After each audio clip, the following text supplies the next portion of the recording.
1.5 միլիոն հայերի հիշատակը հարգելու և պատմական արդարությունը վերականգնելու վճռականությամբ տասնյակ հազարավոր մեր հայրենակիցների հետ Ծիծեռնակաբերդի հուշահամալիր են բարձրանում նաև Գագիկ Ծառուկյանի թիմակիցները։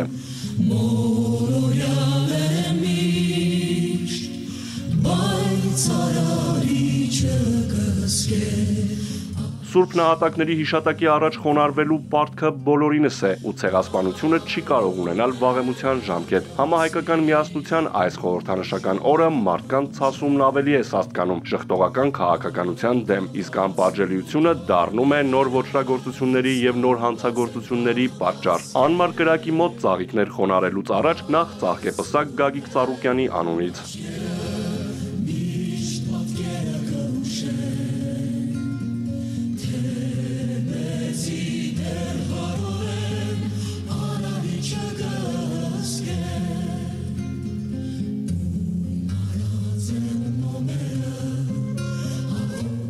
Այսօր, երբ խոսվում է պատմական հիշողությունը մոռացություն տալու մասին կամ նման թեզեր են դրվում շրջանառության մեջ, ընդամենը պետք է շատ կարճ հայացք նետել ընդամենը 1-2 տարի առաջ Արցախի հայաթափման, մարդկանց սպանությունների, դաժան ոճրագործությունների փաստերին և վերահաստատել, որ անգամ 21-րդ դարում ցեղասպանությունը հնարավոր է։ Այս գործընթացում առավել քան կարևոր է հայ ժողովրդի միասնականությունը, համերաշխությունը, ազգային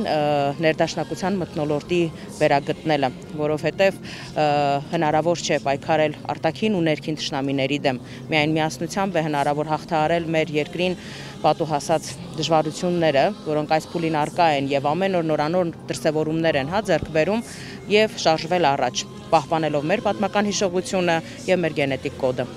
Պատմությունը վերագնահատելու և իմաստավորելու ժամանակն է ու 20-րդ դարի առաջին ցեղասպանությունը կասկածի տակ առնելու փորձերը ձախողված են։ Գաղթի ճամփով անցած արժեքավոր ժառանգությունը, ցեղասպանություն տեսածներն ու նրանց սերունդներն այն վկայությունն են, որոնց մասին աշխարհը տեսել ու լսել է։ Մինչդեռ Թուրքիայի ցեղասպան քաղաքականությունը շարունակվում է նաև այսօր աշխարհի տարբեր հատվածներում։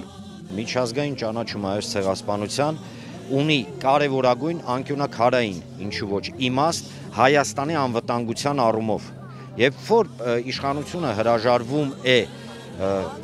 որպես առաջնահերթություն դիտարկել հայոց ցեղասպանության միջազգային ընդունման գործընթացը, ըստ էության դա մեսիջ է նույն Թուրքիային ու Ադրբեջանին, որ իրենց վճռագործությունը մնալու է անպատիժ, ինչը հետևաբար բերում է մի շատ կարևոր իրավիճակի, երբ որ գեներացվում են ռիսկեր մեր դեմ, այսինքն ցեղասպանության ինչու ոչ կրկնում, երբ որ մարդիկ ասում են 21-րդ դարն է, 1 ամիս առաջ Թուրքիայի և ուղիղ աջակցությամբ և թուրքամետ խմբավորումների գործողությունների ներքո ցեղասպանվեցին ալավիները Սիրիայում։ 23 թվականի սեպտեմբերի 19-ին Արցախում տեղի ունեցածը ցեղասպանություն չէր, եւ այո, այս Թուրքիին եւ Ադրբեջանցուն հաճոյանալու քաղաքականությունը գեներացնում է ռիսկեր։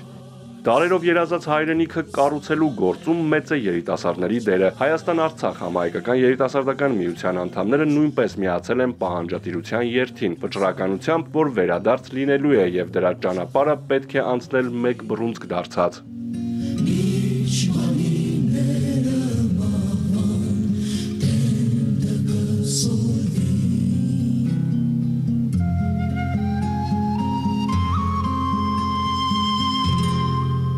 Արթուր Հակոբյան, Ալեքսանդր Կիրոյան, Սիմիկ Մայիլյան, Էպիկենտրոն։